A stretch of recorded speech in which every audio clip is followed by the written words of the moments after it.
Well, our next guest, you will recognize him from the Golden Globe-winning TV series Glee, but now Chord Overstreet is making the segue from screen to music effortlessly, becoming the first artist to be signed to Demi Lovato in Nick Jonas's record label, Safe House Records. His debut single, Homeland, has already received critical acclaim, and his latest single, Hold On, was featured in Vampire Diaries.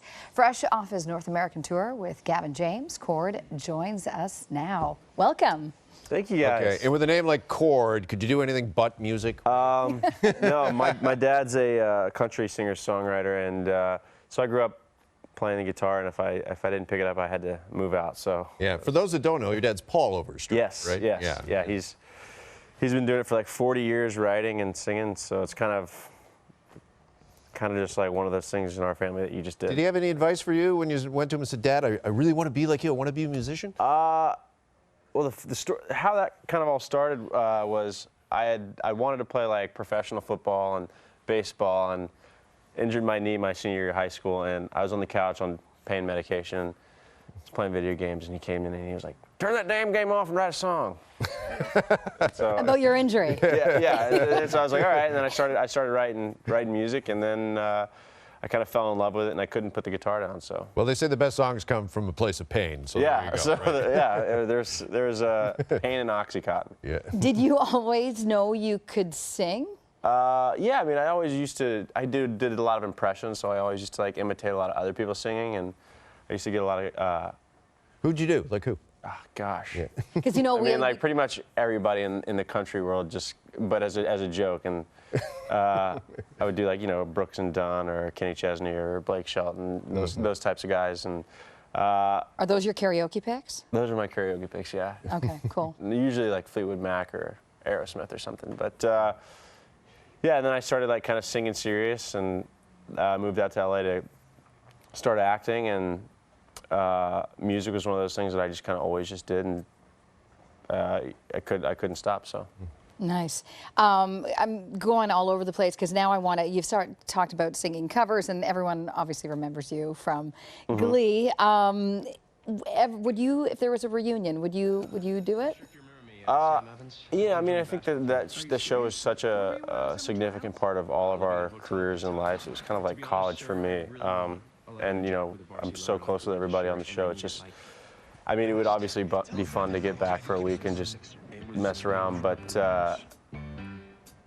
yeah, I mean, it would only be a fun time. So Yeah. I think everybody would be down to do whatever. That show became such a cultural touchstone, though, didn't it? It did. It was kind of crazy because I didn't realize the impact that it had until we went on the road for the first time, or I went on the road for the first time with the show, which we came actually to Toronto, but we toured everywhere, and to kind of see the reaction of people in person, I was like, the impact that it had, I was like, I had no idea. Yeah, I hear that so often from people that are in your position, because you're in the studio, you're shooting something, you're just doing the work, and you have no idea until you get out there. Yeah. Well, let's talk the impact of your song, Hold On, because I told my nieces who live in Indiana that you were coming on yesterday, awesome. and they were just going, "What? I love that song." But that song is so personal. Oh, thank you. It is it's a beautiful song. We're going to hear it here on the show, but it's a real personal song for you. Yes, yes. I mean, the kind of behind that song was I just kind of been out of a kind of a crazy relationship that was,